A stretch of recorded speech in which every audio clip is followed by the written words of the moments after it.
Bu eser Harun Olmuş Beyefendi'ye armağan olsun.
Elinen de kara gözlüm eline,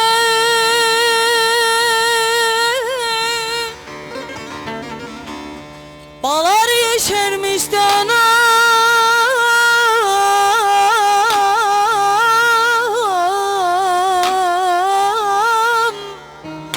Gonca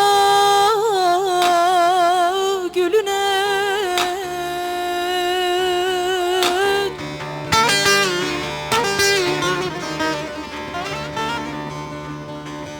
Pencerelerinde açık kalmış ay dostum, kokuların gelir esen yeline.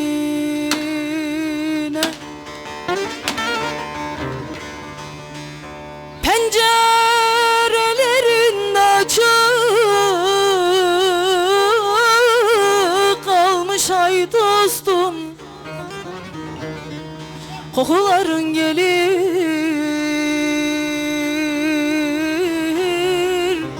esen yeline.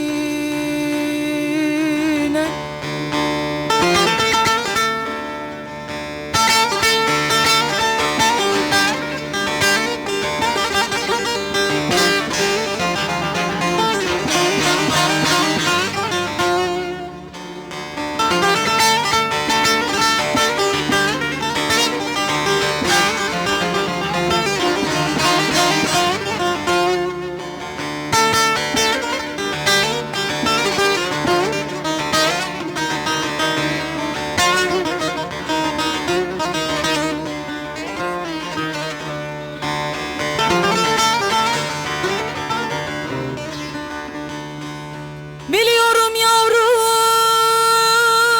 zengin kızısın, gölgede büyümüş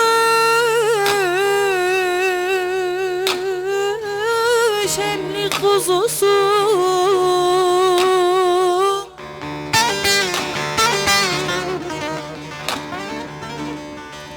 Sabahından doğan tan yıldızısın, şavkın bizim ele vurur sevdiğim.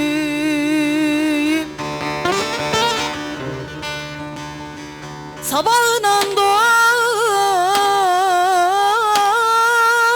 tan yıldızısın,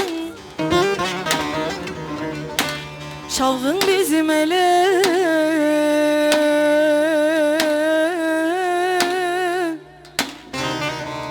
vurur sevdiğim.